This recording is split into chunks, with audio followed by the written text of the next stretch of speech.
The suicide bomber hit on August 2nd, 2017, and it was in Kandahar, Afghanistan. If we were not here, then ISIS-K would be much closer and would have much greater influence on the population centers. The president is expected to greenlight the deployment of around 4,000 additional U.S. troops to Afghanistan. President Trump will speak to the nation tonight to unveil the next step for the U.S. in its longest war ever, Afghanistan. Our troops will fight to win. We will fight to win. From now on, victory will have a clear definition. I think people do have a fresh sense that, hey, our leadership is now telling us to win. And I think that has raised spirits and inspired people to, but we know what we're doing over here is important, but it's really encouraging to have your leadership lay out a plan and say, we're here to win. This is the 82nd Airborne Division, fearless among fighting units. From Fort Bragg, home of the airborne and the center of the military universe, this is the All-American Legacy Podcast, an inside look at the 100-year history of the 82nd. They are all-American all the way.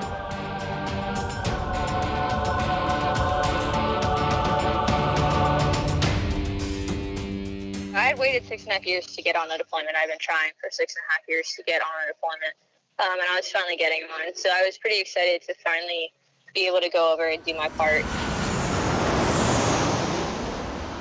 My name is Sarah Zimmerman. I'm a staff sergeant, and I've been in the 82nd since December 2014. All right, situation. We'll be conducting movement operations. I was tasked with being the personal security detachment medic for the commanding general of Train Advise and Assist Command South, and for the DCOM, or the deputy commander, which was our brigade commander, Colonel Magzik. Right now is 0915. We got 15 trucks. Basically, I would go out on all of the missions as part of the security detachment for either the general or the commander, and we would pull personal security for them, and I was acting as the medic if anything did happen. Go ahead.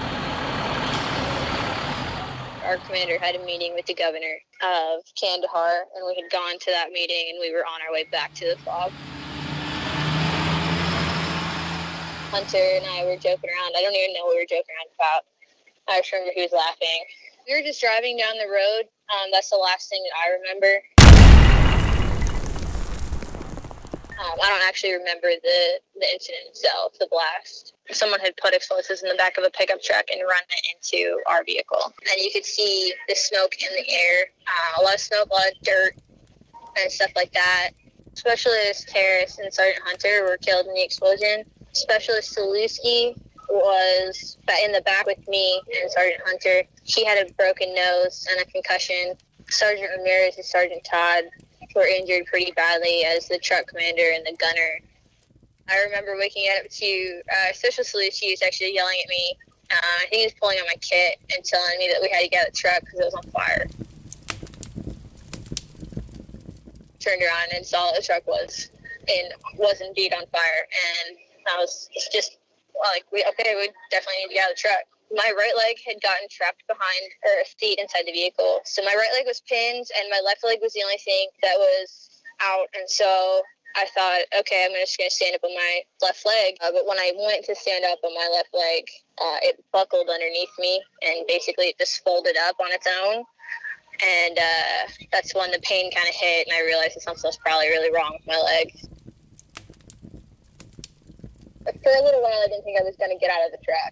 After that, it was just sheer determination of, like, I will do everything I can to get out until I can't do anything anymore. And then that's when Sergeant Scarborough and Colonel Magzik came back. Sergeant Scarborough climbed in through the escape hatch. He tried to pull me out by my left leg at first, which was extremely painful. Colonel Magzik was standing outside, and then Sergeant Scarborough basically just ripped me out of the truck from my shoulders. Go. If they had not come back to get me out of the truck, I would have died in the truck that day. You know for a fact that no matter what happens, they're going to be there to help you out no matter what. I remember asking if there were more casualties and if I could help them. And just take me to where they are because I couldn't go to where they were, so I just told them to take me to where they were. I didn't know if there was another medic on the ground or not. Go. Come on, let's go. I posteriorly dislocated my knee. I tore my ACL, PCL, MCL. I destroyed both my meniscus in my knee, and I fractured my tibia. I'm in a knee brace now, but I can't really do too much anymore as far as walking and stuff like that, because there's almost nothing holding my knee together at this point. Helmet, weapon! All of my friends are right now getting ready to deploy in the second wave from 1st Brigade, and I tell them the same thing. I'm like, I'm glad you get to go, and I know you want to go and do your part, but just realize it's not a game. It's actual life and death out there. Change. Flash. I'm Staff Sergeant Adam Watkins, Platoon Sergeant, 1st Platoon, Alpha Bone Company, 1504th Parachute Infantry Regiment with the 1st Brigade Combat Team. Sitting over here at Green Ramp, getting ready to load up and head over to Afghanistan. This will be my second tour in Afghanistan, and it's been seven years since my last tour, so I'm excited to see the changes that have taken place. Today I left behind my wife for 5 years. This is our first deployment married, second since we've been together. So it's a little different knowing that not only now we were dating in the past with the last deployment, but now married. A lot more emotional. My name is Second Lieutenant Alexander Rodino. I'm with 1st Platoon, Alpha Company 1504 of the Devil Brigade. We're here at Green Ramp getting ready to head over to Kuwait and then Kandahar to join our Devil brethren who are already over there, been over there for a couple months. Pretty excited. I'm technically single, I have a girlfriend at home, so leaving her behind, a little bit emotional, but I mean, this is what we've been training to do, this is what we were born to do, so I'm very excited about that. We are not nation building again. We are killing terrorists. Now that we've got our full combat team coming over here, I think it's more work that we can do for the country of Afghanistan, security of Afghanistan. My name is Lieutenant Colonel Quentin Coleman, and we have the White Devil Battalion, 2504 Parachute Infantry Regiment, and we're currently deployed to Helmand, Afghanistan. I think the real benefit of this proposed uplift is that it brings you more folks that can help with the training, advise, and assist mission. Charge that 9, charge that 9. The closer that the advisors are, the less time there is between somebody finding out about it and then being able to react to it. So I think it helps you close the time-space continuum on fighting the enemy. So you can get that artillery there faster. You can redirect those airplanes faster. At the tactical level, it will help them overcome the enemy and win more smaller level fights.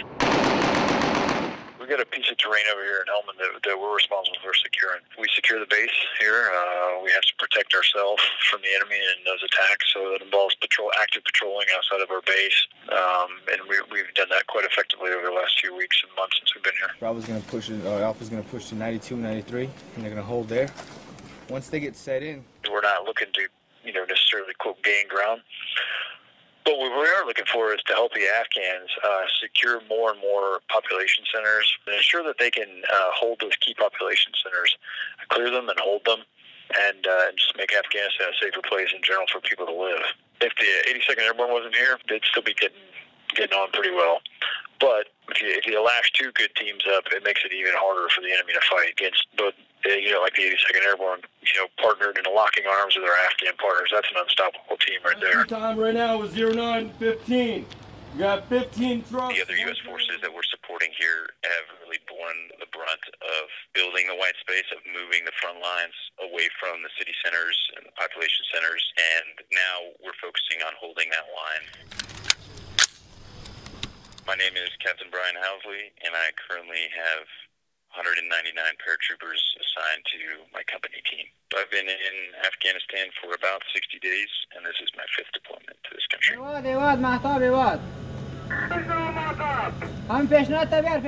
I'm in eastern Afghanistan, in Jalalabad. The security here is generally pretty good. We do take indirect fire occasionally. Unlike the rest of the brigade, we do not have a train, advise, assist responsibility. So we're purely security force and engaging in direct contact with the enemy at what I would call a FLOT, or the forward line of troops. We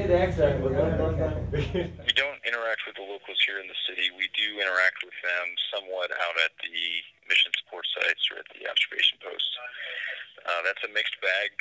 Sometimes they come to us with injuries or illnesses and they're asking for medical help. That's a big part of the interactions that we have. In some of the areas where we're located, the suicide vest threat is pretty high, and we've had to discontinue that because it's pretty dangerous for us. But our medics have done a great job in some of these areas treating local nationals. And just a few days ago, it was a really unfortunate story where a young child stepped on an IED and had her arm or her hand amputated, and some of our medics helped treat her at one of these sites. Also, last week, we had an enemy fighter disguise himself as a civilian and walk up to one of our sites with a group of civilians and throw a hand grenade at one of the towers. It fell short, luckily, and he ran off. But it's a mixed bag with the civilian population, and for us, very difficult to determine, what their intent is and, what they're looking for from us. It's a challenge for the platoons out there. If we were not here, ISIS-K would be much closer and would have much greater influence on the population centers. I think that the pressure that this task force is putting on ISIS is directly preventing some of the high-profile attacks that might occur and have occurred in other parts of the country. And really forcing the enemy to focus on us instead of having a safe haven to project their combat power in Afghanistan and other parts of the world.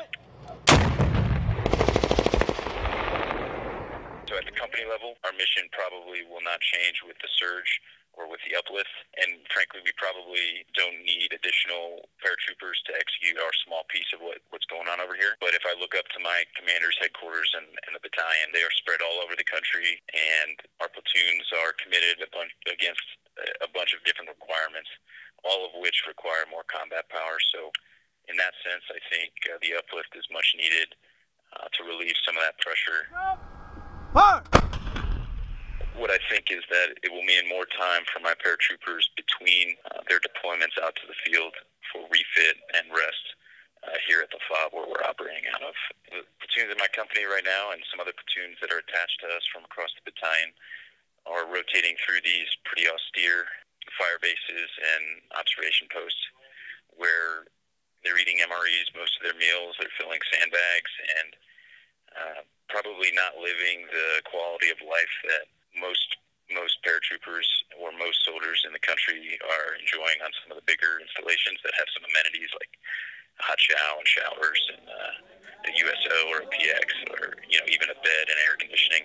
When my paratroopers rotate out to these sites, they typically spend 2 to 3 weeks there, and then they'll refit here at the bigger base for about 5 days to a week. And the opportunity to extend their refit here, allow them to do some good PT and get some hot chow and showers is definitely something that I'd like to see for them. I know, but they had the accident with We're very excited. So we're ready to meet the rest of our company that's already forward.